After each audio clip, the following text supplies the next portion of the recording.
अस्सलाम वालेकुम स्टूडेंट्स। आज का जो लेक्चर है वो बहुत इम्पोर्टेंट है, जिसका टॉपिक है डेटाबेस ऑब्जेक्टिव्स।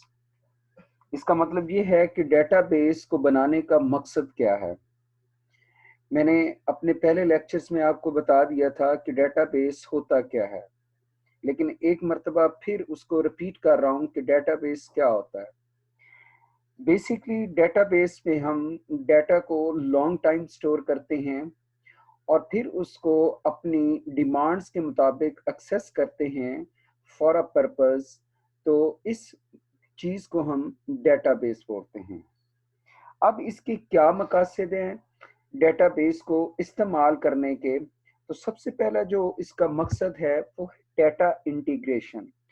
इसका ये मतलब है डेटा इंटीग्रेशन का, अगर इसका लफ्जी मीनिंग हम करें तो इसका मतलब है डाटा को इकट्ठा करना, डाटा एक जगह पर इकट्ठा होना, इसको बोलते हैं डाटा इंटीग्रेशन। अब इसकी मिसाल मैं इस तरह देता हूं कि अगर फर्ज करें आपके पास 10 बुक्स हैं और आपने 10 बुक्स को अलग अलग कमरों में रखा हुआ है।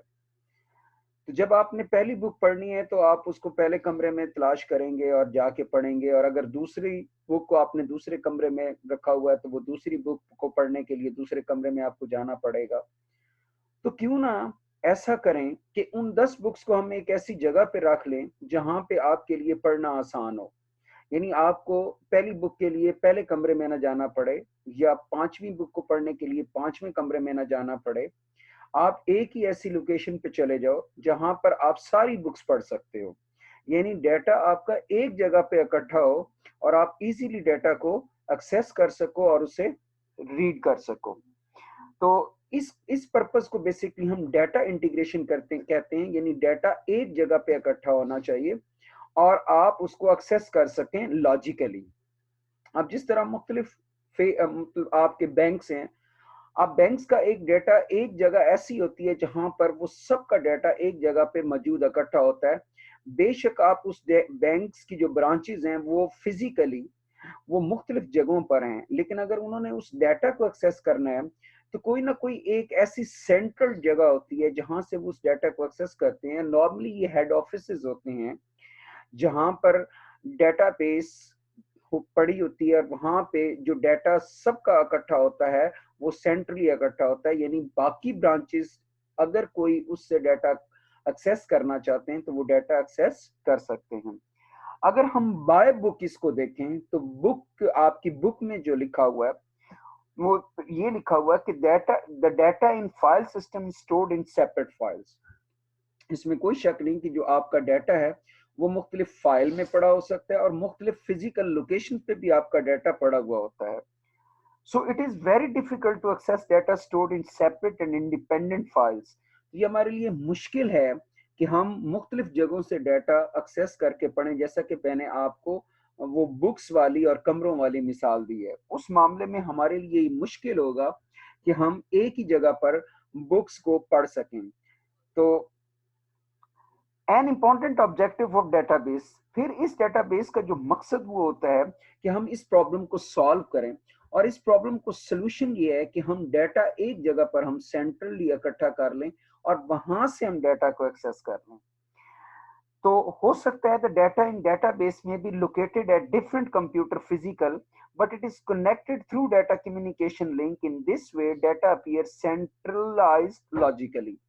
हम कम्युनिकेशन लिंक्स के जरिए किसी एक ऐसी जगह पे जहां पर डाटा सारा इकट्ठा है, हम अपने मकसद के लिए हम उसको इस्तेमाल कर सकते हैं। अब आप देखते हैं, हमें नहीं पता होता कि डाटा कहाँ पड़ा होता है, या एक बैंक की मुख्तलिफ ब्रांचेज हैं। या उसकी मिसाल मैं आप इस तरह दे देता हूँ कि फर्ज करें हमारा ही कॉलेज है, चिनाब कॉलेज। अब इसके 4 कैंपसेस हैं, एक चिन्योट है, एक श्योरकोट है, एक अठाराजारी और एक अहमदपुर सियाल में है। और इसका जो मेन कैंपस है वो छंग में है। अब अगर इस मेन कैंपस में हमारा पूरा डाटा सेंट्रली स्टोर्ड है, अब फर्ज करें अगर ये सारे हमारी जो ब्रांचेस हैं चिनाब कॉलेज की, ये हमारे मेन कैंपस के साथ कनेक्टेड हैं, तो ये वहां से डाटा जो है वो एक्सेस कर सकते हैं। किसी भी तरह का जो डाटा है वो यहाँ सेंट्रली एक्सेस कर सकते हैं, क्योंकि जो सारी ब्रांचेस का डाटा है including Chenab college Jhang main, तो वो एक सेंट्रल प्लेस पर वो इकट्ठा किया जाता है और वहां से किसी भी कम्युनिकेशन लिंक के साथ, या वो फाइबर ऑप्टिक लिंक हो सकता है, या वो वायरलेस लिंक हो सकता है, या वो इंटरनेट लिंक हो सकता है, किसी भी लिंक के साथ वो डाटा इकट्ठा कर सकते हैं। तो ये था हमारा डाटा इंटीग्रेशन। डेटाबेस को इस्तेमाल करने का जो पहला मकसद था कि डाटा एक जगह पर इकट्ठा होना चाहिए ताकि उसको हम एक्सेस कर सकें। और इसका दूसरा जो मकसद है वो है डाटा इंटेग्रिटी। अब डाटा इंटेग्रिटी का मतलब ये होता है कि डाटा जो एक जगह पे इकट्ठा तो है, लेकिन क्या वो डाटा सही भी है, काबिल इतबार भी है, और ठीक भी है, और क्या वो डाटा एक्यूरेट है, क्या वो रिलायबल है। अगर तो वो डाटा रिलायबल है और एक्यूरेट है, फिर तो हम उसको यूज कर सकते हैं फॉर डिफरेंट पर्पसेस। और अगर डाटा इकट्ठा तो है लेकिन वो रिलायबल ही नहीं है और ना ही वो एक्यूरेट है, तो फिर उसका कोई मकसद नहीं रह जाता। बेशक वो इकट्ठा पड़ा हुआ है लेकिन हम उसको यूज नहीं कर सकते। क्यों? क्योंकि वो रिलायबल भी नहीं है और एक्यूरेट ही नहीं है। तो इसलिए मसलन अगर आपने डाटा में किसी का फोन नंबर लिखा हुआ है, उसका कोई प्राइमरी नंबर लिखा हुआ है, उसका कोई कोड लिखा हुआ है, उसका कोई एड्रेस लिखा हुआ है, उसका कोई नेम लिखा हुआ है, अगर वो सही नहीं है, एक्यूरेट ही नहीं है, वो रिलायबल भी नहीं है, तो फिर कोई फायदा नहीं है कि बेशक डाटा, उसका पहला मकसद तो हमने अचीव कर लिया है कि डाटा इकट्ठा पड़ा हुआ है, लेकिन उसका दूसरा जो डाटाबेस का मकसद है कि डाटा इंटेग्रिटी होनी चाहिए, वो नहीं है। तो अगर हम बाय बुक इसको देखते हैं तो हम ये कह सकते हैं कि data integrity means the reliability and accuracy of data. Integrity rules are designed to keep the data consistent and correct, कि वो correct होना चाहिए और वो reliable होना चाहिए ताकि हम उसको यूज भी कर सकें मसलन। और उसके लिए मुख्तलिफ हम रूल्स और चेक एंड बैलेंस उस पर अप्लाई करते हैं और कुछ constraint. So it is very important that a database maintains the quality of the data stored in it. तो ये डेटाबेस का बहुत अहम पर्पस है, ऑब्जेक्टिव है कि जो डाटा हम उसमें इस्तेमाल कर रहे हैं या शेयर कर रहे हैं डेटाबेस में, या वो स्टोर कर रहे हैं या उसको मेंटेन कर रहे हैं, तो उसको मेंटेन करना चाहिए। मेंटेन का मतलब होता है कि उसको रिलायबल बनाना चाहिए। अगर वो डाटा हम यूज कर रहे हैं तो वो ठीक भी होना चाहिए और वो काबिल इतबार भी होना चाहिए, ताकि हम जहां जहां जिस जिस ऑपरेशन मकसद के लिए हम इसको इस्तेमाल कर सकें वो ठीक हो। सो हम ये कह सकते हैं कि DBMS यानी database management system provide several method to enforce integrity of the data in database. तो फॉर एग्जांपल अगर किसी स्टूडेंट का आईडी है, अगर वो 1 1 2 3 है, फर्ज करें उसका कोड है, तो this value should not be entered again. इस वैल्यूज को अगेन किसी और स्टूडेंट का आईडी नहीं बनाना चाहिए। ये डुप्लीकेट नहीं, मतलब दो स्टूडेंट को सेम हम डाटा या आईडी नहीं दे सकते। ठीक है, अगर हम देंगे तो इसका मतलब है वो डाटा जो है वो ना एक्यूरेट होगा और ना वो हमारे लिए रिलायबल होगा। तो ये था हमारा सेकंड पर्पस ऑफ डेटाबेस यानी ऑब्जेक्टिव ऑफ डेटाबेस। अब we go to the third and last objective of database, and that is basically a data independence. Data independence की बात करें तो जैसा कि नाम से जाहिर है, इसका ये मतलब होता है कि हमने डाटा को इंडिपेंडेंट कर देना है यूजर के लिए, कि यूजर जब डाटा को व्यू करे तो वो इंडिपेंडेंस उसमें होनी चाहिए। यानी क्योंकि आपको ये पता होना चाहिए स्टूडेंट्स कि जब हम डाटा को व्यू करते हैं तो उसके लिए हम एक सॉफ्टवेयर एज अ इंटरफेस के तौर पर यूज करते हैं, और जब हम एज अ इंटरफेस उसके लिए डाटा को यूज करने के लिए हम इंटरफेस या कोई ना कोई प्रोग्राम या कोई ना कोई सॉफ्टवेयर यूज करते हैं, तो हो इसमें ये होता है कि हम कोई भी सॉफ्टवेयर इस्तेमाल कर लें लेकिन हमारा जो डाटा होता है वो चेंज नहीं होता, वो इंडिपेंडेंट ही रहता है, वो आज़ाद होता है, उसका उस पर कोई असर नहीं पड़ता। हम कोई भी सॉफ्टवेयर यूज करें या कोई भी एप्लीकेशन यूज करें, डाटा पे कोई असर नहीं पड़ेगा।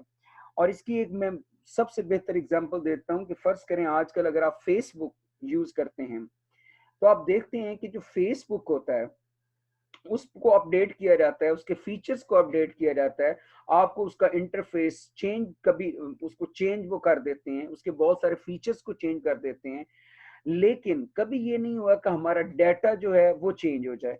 हमारा डाटा चेंज नहीं हो सकता। जो हमारा डाटा उसमें मौजूद होता है सेव फॉर्म में, चाहे वो पिक्चर्स की फॉर्म में है या इंफॉर्मेशन की फॉर्म में है या टेक्स्ट फॉर्म में है या वीडियोस की फॉर्म में है, वो कभी चेंज नहीं होता। हाँ, उसके इंटरफेस में चेंजिंग आ जाती है, उसके फीचर्स चेंज हो जाते हैं, उसको अपडेट कर देते हैं। इसी तरह जो डाटा इंडिपेंडेंस होता है, उसमें डाटा को हम बिल्कुल इंडिपेंडेंट कर देते हैं, लेकिन एप्लीकेशन प्रोग्राम हम कोई भी करें। इसका ये मतलब होता है कि डाटा को हम चाहे डिस्क 1 पे रखें, चाहे डिस्क 2 पे रखें, चाहे डिस्क 3 पे शिफ्ट कर दें, चाहे डिस्क 4 पे शिफ्ट कर दें, चाहे उसका डाटा स्ट्रक्चर चेंज कर दें, चाहे उसकी डाटा स्ट्रक्चर की टेक्निक्स चेंज कर दें, चाहे उसकी एक्सेस टेक्निक्स चेंज कर दें, डाटा हमारा कभी भी चेंज नहीं होगा। ये ऐसे ही है। अगर इसकी एक और मैं मिसाल देता हूँ, फर्ज करें आप मुख्तलिफ, एक अब आपके पास डाटा है, फर्ज करें टेबल की फॉर्म में। अब वो टेबल की फॉर्म में अगर आपका डाटा मौजूद है, उसको आप एक्सेल में भी ओपन कर सकते हो, आप उसको एमएस वर्ड में भी ओपन कर सकते हो। तो डाटा आपका जो है वो तब्दील नहीं होगा। हाँ, एप्लीकेशन या सॉफ्टवेयर या आप इंटरफेस चेंज कर रहे हैं। तो बाय बुक हम इसको इस तरह कह सकते हैं कि database approach provides the facility of data independence. It means the data and the application programs are separate from each other. यानी कोई भी सॉफ्टवेयर जिसको हमने एप्लीकेशन प्रोग्राम कहा है और जो डाटा उसमें स्टोर्ड है, बोथ आर डिफरेंट। ये दोनों मुख्तलिफ होते हैं। The user can change data storage structures and operations without changing the application program. हम डाटा जो है, हम हम डाटा स्टोरेज तो चेंज कर सकते हैं, डाटा टेक्निक्स चेंज कर सकते हैं, लेकिन हम एप्लीकेशंस प्रोग्राम्स जो होते हैं, मतलब डाटा चेंज नहीं कर सकते। हम एप्लीकेशंस प्रोग्राम भी चेंज कर सकते हैं, हम सॉफ्टवेयर भी चेंज कर सकते हैं, लेकिन हम इट सेल्फ डाटा को चेंज नहीं कर सकते। the user can modify programs without reorganization of data। यानी हम वही बात, हम एप्लीकेशंस को तो चेंज कर सकते हैं, सॉफ्टवेयर को तो चेंज कर सकते हैं, लेकिन हम अपने डाटा को चेंज नहीं कर सकते। तो ये जो तीन ऑब्जेक्टिव स्टूडेंट्स थे, these are very important for using database. इंशाल्लाह next time we will discuss about the types of database models. तो यहाँ तक अगर आपके जहन में कोई भी क्यूरी या क्वेश्चन हो, तो you may ask questions with the help of WhatsApp or through cell phone. Thank you.